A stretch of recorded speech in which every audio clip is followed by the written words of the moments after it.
Chapter 10, Return of the Hunters.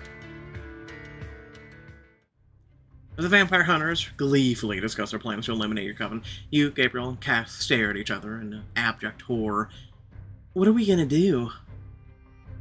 But Tizzy moves close to whisper. Gabriel's knee hits a loose board, it shifts, and the sound echoes down into the bunker. What was that? The three of you hold perfectly still, not daring to as much exhale for fear of making any more noise. Probably just squirrels on the roof. Let's head back to the command center and go through the battle plans. Watch the beams of their flashlights disappear around the corners of the compound and let out a collective sigh of relief. Let's get out of here. And let Lennox and his band of merry murdermen plan our destruction? Hell no. We need to attack. Now, when they won't be expecting it. Don't be a hothead, Cass. We need to get to safety first, and then... Shh.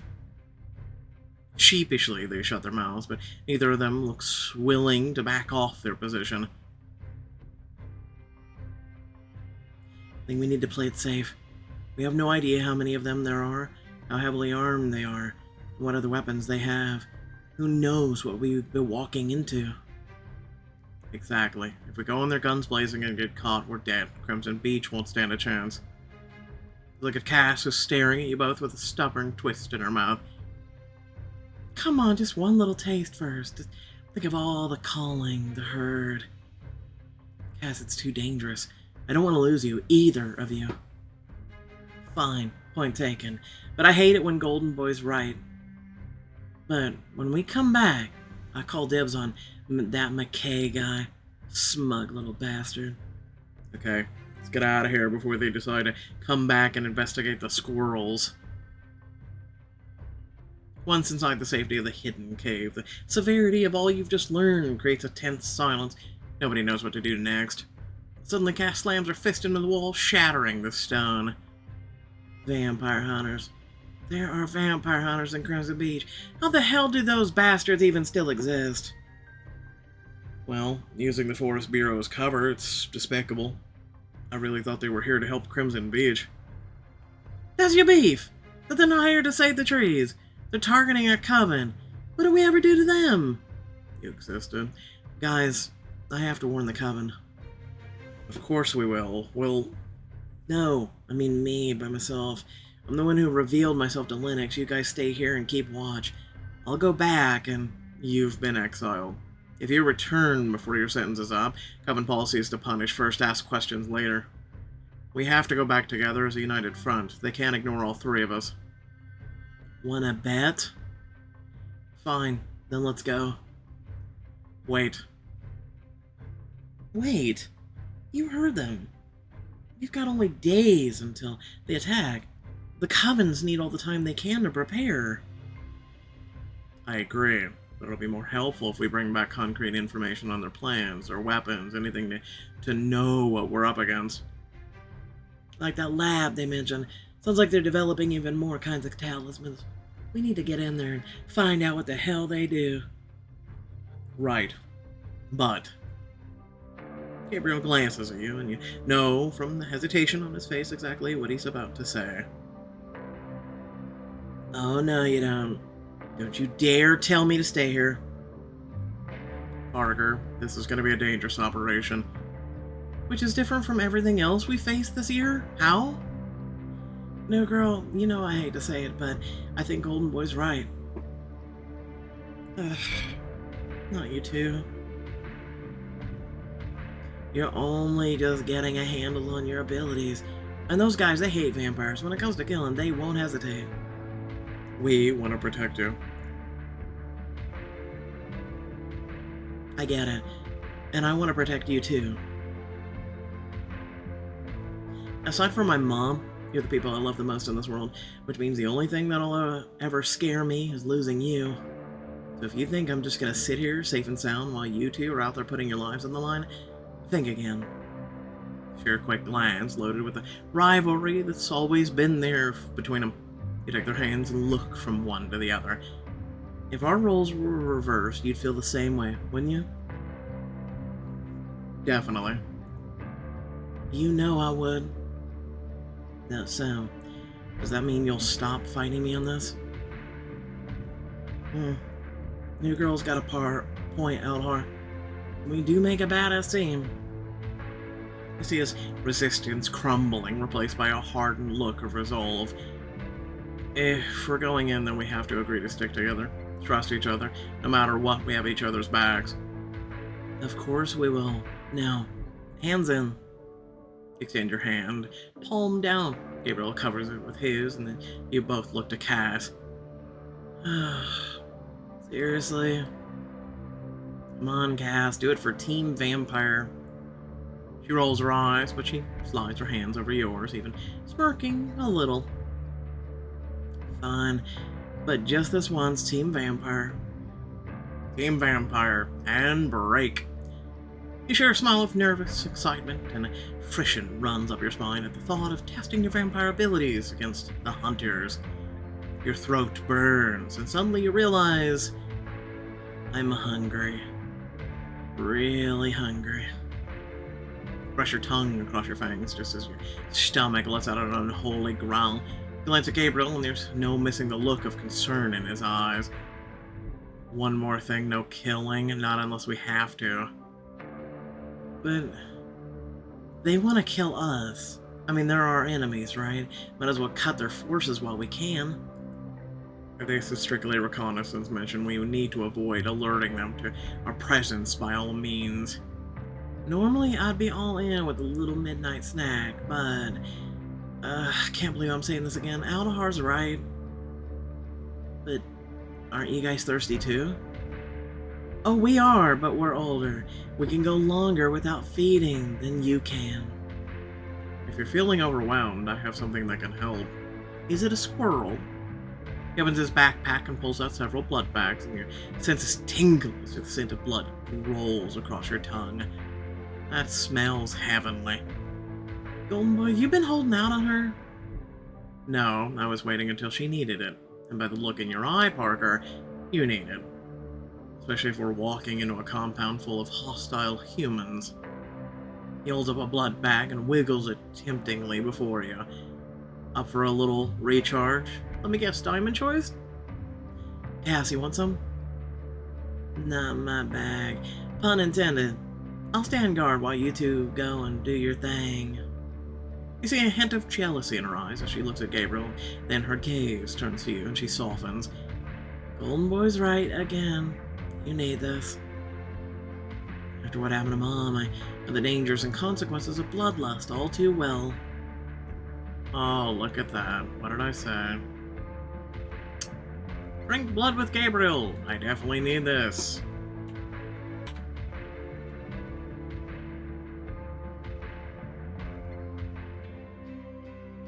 You follow Gabriel out to a wide tree stump at a clearing illuminated by shafts of moonlight filtering through the leafy canopy above. It seems like a perfect spot for a snack break. As you take a seat, Gabriel passes you a blood bag and you hold it up towards him. Cheers. Grinning, he bumps his own bag to yours. Cheers. You bring the bag to your lips and take a long, satisfying pull, finishing with a noisy sigh. Ah. Better. So much better. He wipes the corner of his mouth, his expression contemplative. I've been wondering, now that you've had a little time to get used to it, how you're feeling about, the whole drinking blood thing. Honestly, I'm finding it pretty satisfying, actually. You don't mind the, texture? That does take a little getting used to, but it tastes a lot better than I thought it would. Not too metallic, more sweet than anything else. Huh, thank goodness our taste buds changed when we did. It feels like your turn to ask a question and you find you have something you're curious about. What was your first time drinking blood like? Honestly, I was horrified. I mean, it was blood. Human blood. You cover his hand with your own, already regretting asking the question. But at least you didn't have to hunt and kill someone. You were drinking from a blood bag. That didn't help when I learned that the Clemens get their stash from the hospital's annual blood drive. The same drive my grandma and I used to donate to every year. Okay, yeah, that's hard to stomach, literally. Gran called it our duty to our community, and then there I was, potentially robbing that blood from someone who needed it to survive.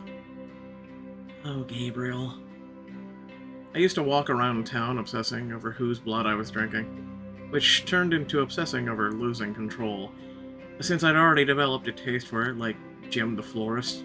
Was it R.I.P. Jim the next time I got hungry? You have quite the imagination. I defy you to tell the difference between Jim the florist and Karen from the shoe store. You're relieved to see him quirk a smile. Well, I imagine Jim's blood would have more of a floral undertone. And Karen's would be more leathery. Ugh, just totally put me off on Karen. Come on, you can't say that every bag doesn't taste a little different. I hadn't actually thought about it, but I guess you're right. You look at the blood bag in your hand, and then over at Gabriel's, neither has a name on them. I wonder whose blood we're drinking now. I can definitely taste subtle differences from other blood bags I've had. Your palate's getting more refined the more you drink.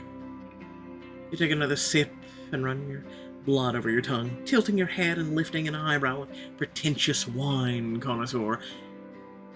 This one's got a heavy mouthfeel to it. Tannic with notes of brine, perhaps a B positive, North Atlantic variety. Gabriel plays along, taking a delicate sip from his bag and making an exaggerated smacking sound with his tongue. This one's much more light-bodied. I'd say fruity, fresh, not jammy.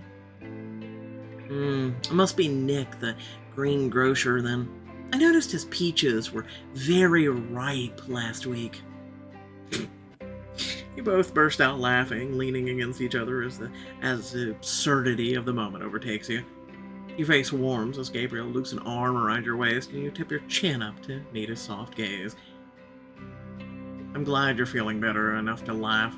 You look better too, but he taps the corner of his mouth, indicating you've got some blood on your lip. You wipe it off with the back of your hand. Did I get it? Nope. There's still a little right. Reaches up and gently sweeps his thumb over the corner of your mouth. There. His smile is playful, tender, and the sense of safety you always feel when you're with him warms you to your core. Here, why don't you finish off my bag? I've had enough. Are you sure I can't have a kiss instead?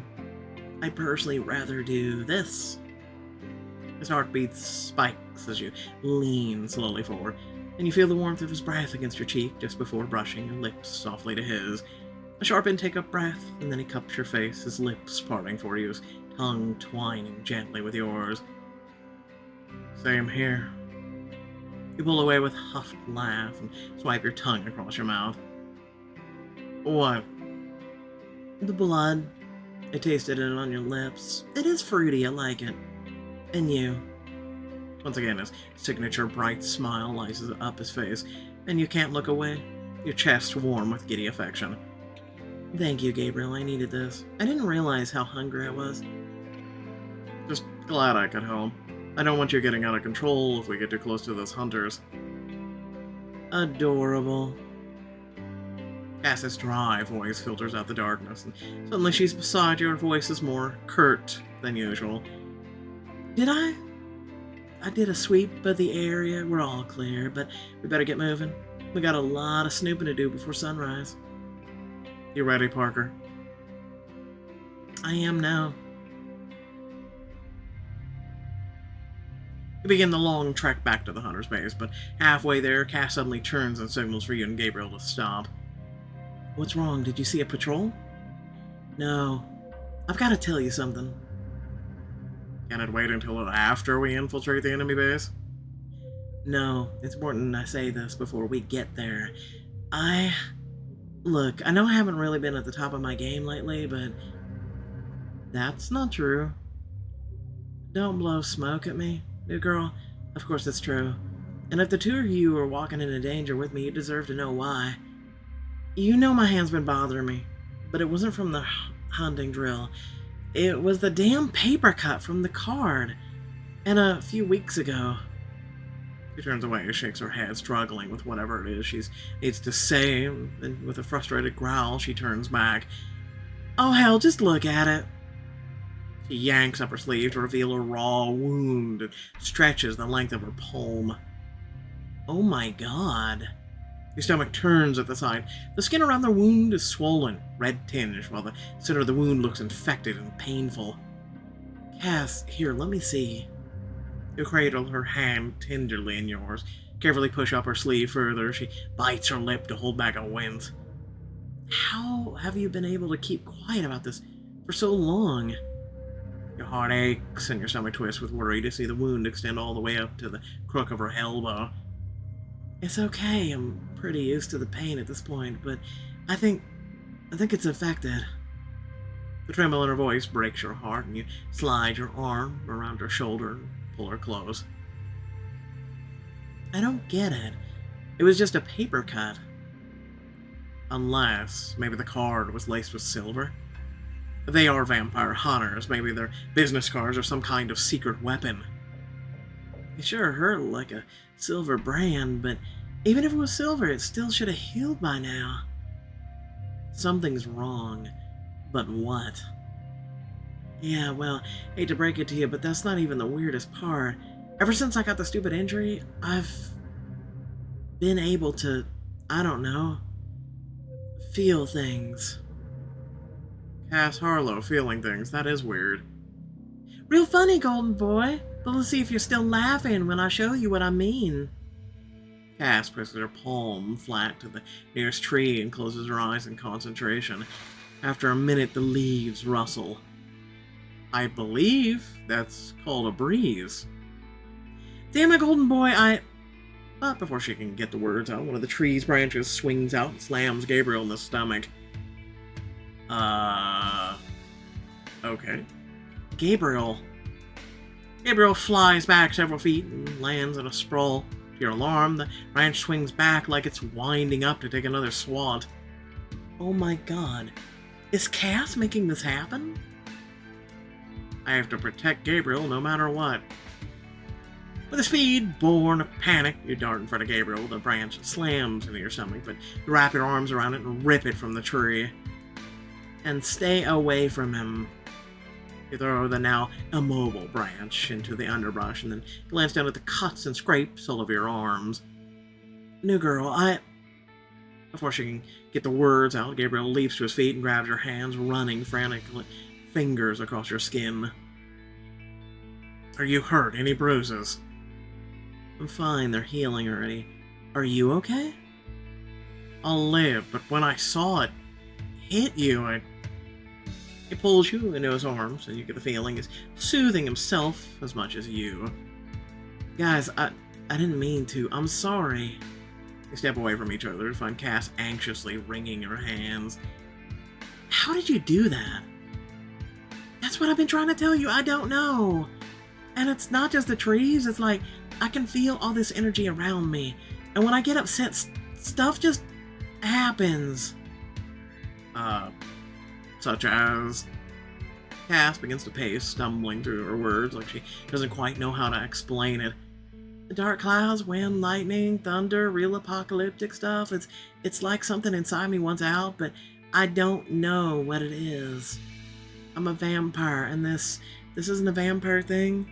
I don't know how to control it. Her eyes land on you and linger, and even in the midnight shadows of the forest, you can see her anger is masking something. Cass, is this why you've been avoiding me? She shrugs and scoffs the ground with her toe, carefully avoiding your eyes. I guess. I mean, who wants to spend time with a girl who's always calling down rainstorms? But beneath her flippant reply, you know there's something she's not saying. Something she can't put into words. This wasn't about protecting me from the rain. She wanted to protect me from herself. She's afraid she's gonna hurt me. You look so vulnerable standing there. Your heart breaks thinking about all the things she's been bottling up for so long. Cass, I wish you'd told us sooner. Maybe we could have helped. Oh, come on. You would have thought I was insane. I thought I was insane. And you have to admit, none of this makes any sense. I mean, look, I'm not saying we have the answers, but maybe if you let it all out, we can help you make sense of it. Maybe, but it's getting late and we got a date with some hunters, so this can wait. Cass is already opening up. I'm sure with this little more encouragement, she'll tell us about what's been going on with her. Diamond choice, of course it is.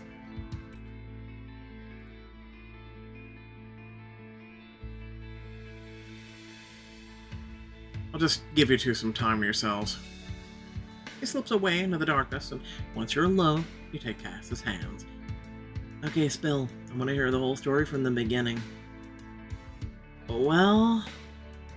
She hesitates after letting out a noisy exhale as if a weight is lifted off of her chest. It started the day we found the dead envoy, remember? Lennox handed me the card and the edge cut my hand. Now, playing as Cass. Damn it! Paper cut! I got the sharp shooting pain all the way up my arm. It felt like a silver brand than any paper cut I'd ever had, but I played it off. Oh, are you okay? Something got all disoriented, and when I looked at Lennox's face, it twisted like into this evil smile, like something out of a horror movie.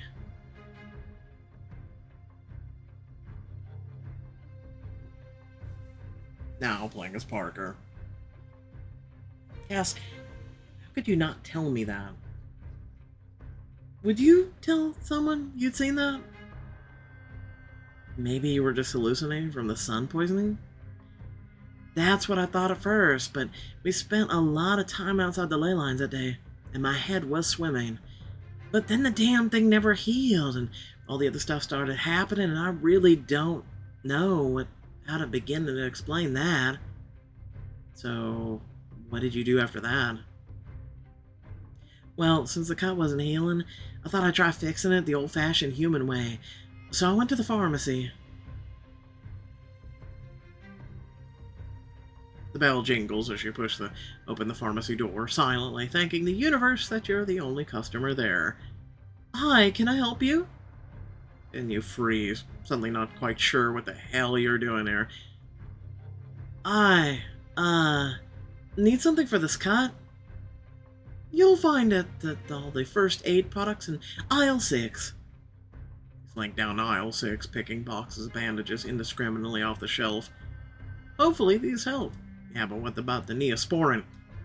I should probably take some of the antibiotic ointment too. Cass, what's with all the bandages? Val! Oh, you know, Halloween's around the corner and I thought I'd go as a mummy this year. Halloween's 5 months away. Listen, Halloween is every month in my life, don't at me. I like to think ahead. It's also on sale, we'll go with that. It was all kind of humiliating. It didn't even work. The cut only got worse, which made me scared, pissed off, which is when it started pouring rain. So I ran to my old house. I was furious, frustrated, terrified, and I just started bashing everything in sight. Chair and ottoman, smash them. But in the end, all I got was exhausted. So I lay down on the floor and let out a frustrated growl, and that's when the thunder started. What the? Not gonna lie, it scared the crap out of me. It felt like the thunder was coming from inside me, like my life was spinning out of control. So I rounded up the Venedi crew for a hunt. Hunting always made me feel powerful and charged, but it definitely didn't go the way I planned. He stalked through the trees, following the delicious scent of lost tigers in the wind. They're cornered now. We've almost... But as you step into the thick grove of trees, a buzz of energy fills your head, and it's like you've entered into the world. A world where you can hear nature itself calling your name. Hey Cass, where are you? Val's voice fades as you turn your back to the group, drawn to an ancient birch by the mesmerizing veins of power pulsing across the surface of its bark. Cass. Cass! Huh? What? You lost the trail again. It's like hunting with a zombie. The hell's up with you? I'll tell you what's up. She's been spending so much time with Aldhorn, baby vampire. She's forgotten how to hunt. You whirl on Margot, fury building up within you. Excuse me, Margot? You useless trash-talking little... Suddenly, one of the birch tree's low-hanging branches snaps off and crashes down right on Margot's head. Ow! Karma. Playing as Parker. I laughed. Everyone did. I mean, nothing better than seeing Margot get smacked by nature itself, right? I wish I'd been there. But then that sort of stuff started happening all the time, and I really started to worry. And the more I worried, the worse my cut got, which only made me more weird nature stuff happen. And that's when you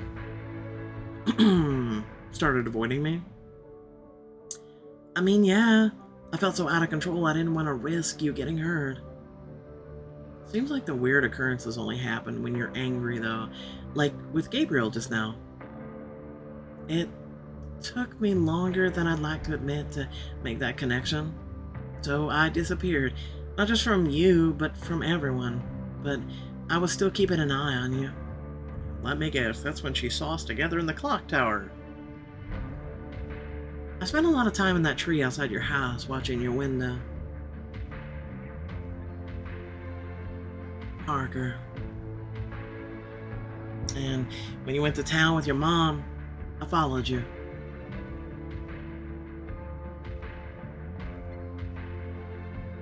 Now playing as Parker. I couldn't stop thinking about you, even when I wanted to stay away. Yes, I couldn't stop thinking about you either. She smirks, and her shoulder lifts into a casual shrug. Of course you couldn't. Nobody forgets Cass Harlow. But even as she brushes it off, you can tell how pleased she is. Anyway, I realized if I was ever going to get near you again, I was going to have to get a handle on this stupid thing. There was this meadow, and the energy there was like nothing I'd felt before. That was the first time I let myself just embrace it. Now I'm playing as Cass once again. This is getting old. And the minute I stopped fighting, boom, the entire field broke out in flowers. Holy. I had no idea how I did it though, so I started waving my hands around and shouting all kinds of stupid spell words. Okay, here we go. Abracadabra. Hocus Pocus. Alakazam?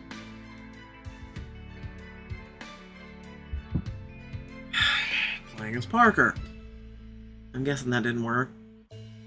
Not a chance. Still, the power to bloom flower. Surely that can't be all bad.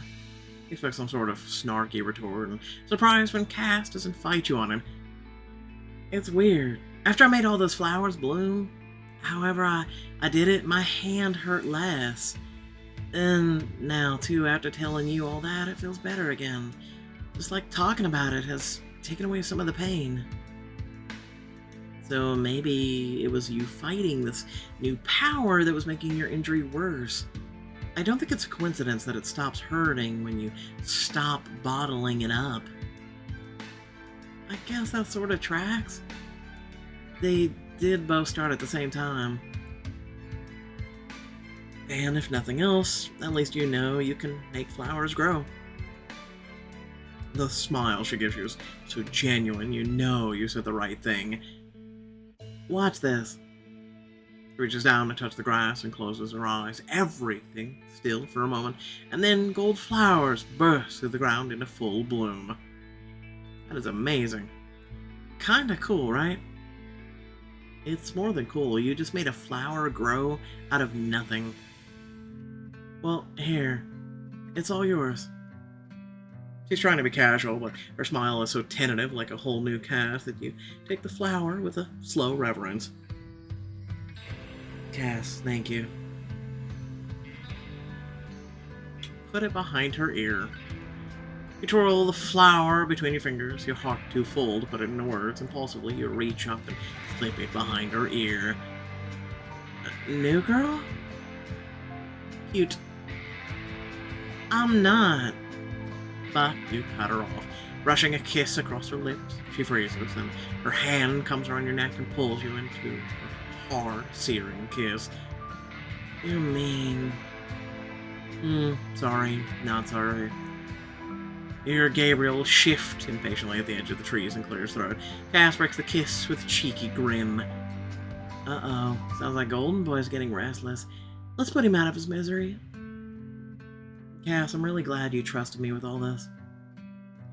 Well, I'm glad you don't think I'm bananas, but come on, let's go. It's gonna be a long night.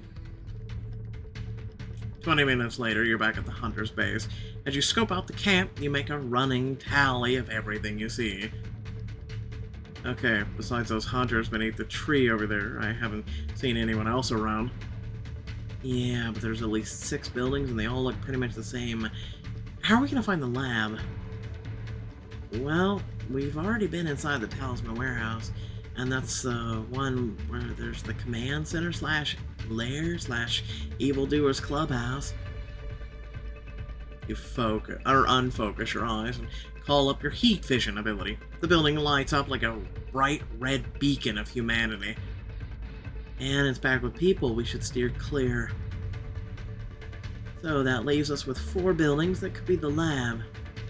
If one of us can get up to the tree where those hunters are standing under, maybe we can listen and find out what we need to know. Wait, that truck over there. It's like a map sitting on the hood. I'll try listening in. Get to the map. I'll listen in on the guards. Watch our backs, Golden Boy. Of course, if either of you gets into trouble, signal. I'll cause a distraction and draw them away. Go Team Vampire. Careful not to make a sound, you creep to the edge of the trees and take a quick look around and hustle and crouch to the truck. But just as you reach the map, a guard rounds the compound and heads straight towards you. Crap.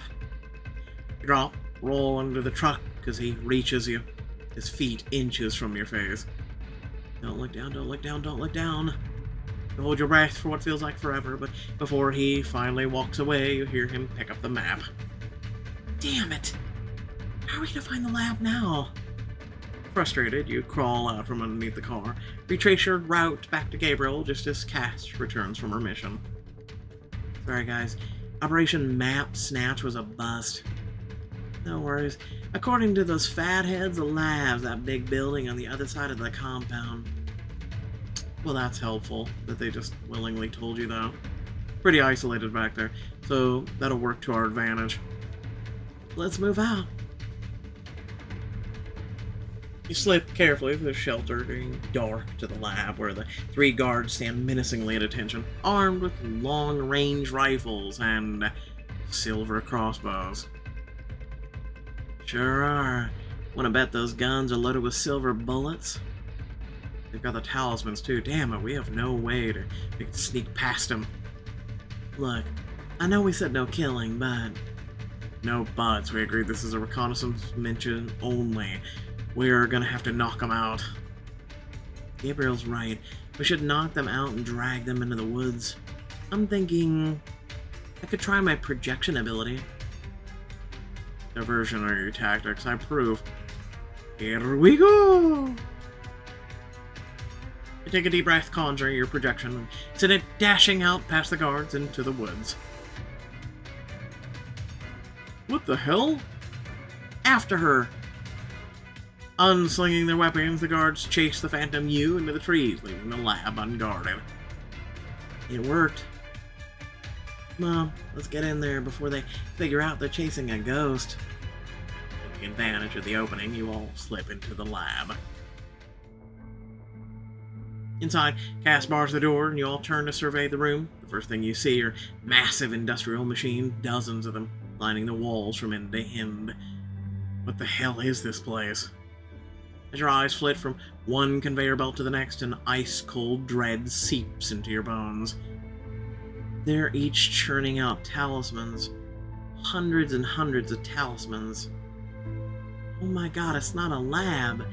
It's a murder factory. We have to find out what the talismans do. Information is power. You lean close to one of the machines and squint at the line of talismans chugging slowly down the conveyor belt.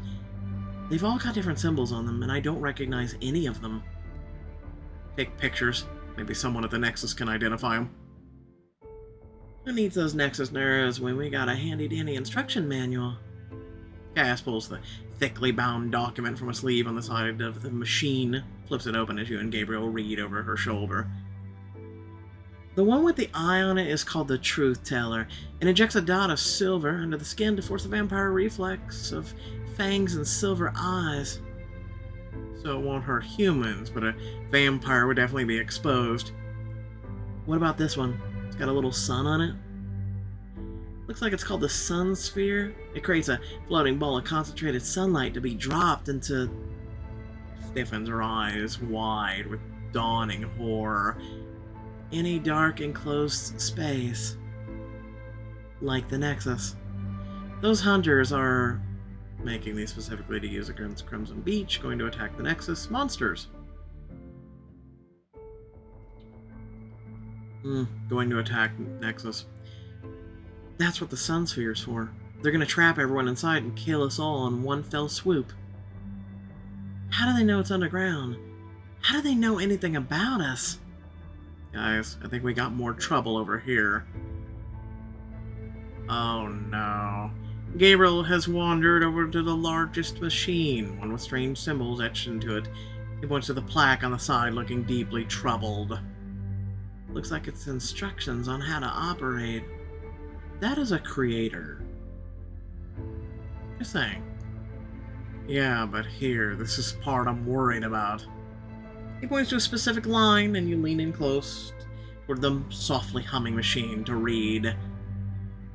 To extract natural energy from the earth in order to animate vampire hunting talismans.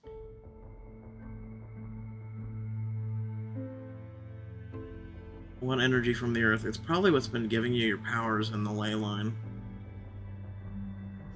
What the hell are they up to? How does the earth's energy power the talismans? And what even is that energy? I think they're talking about the ley lines. Somehow this machine is mining it and putting it into those talismans. How's that even possible? Suddenly you hear a familiar voice outside. I understand completely and I sympathize, but you did the right thing coming to us. Oh no. It's probably her mother. Lennox. Heart pounding, you slip to the window and peer out. Behind the leader of the hunters walking to the command center, he opens the door and waves someone inside. Wait, is that... I promise, Dr. Reese, we will do everything in our power to assist you. Thank you, Lennox. Mom?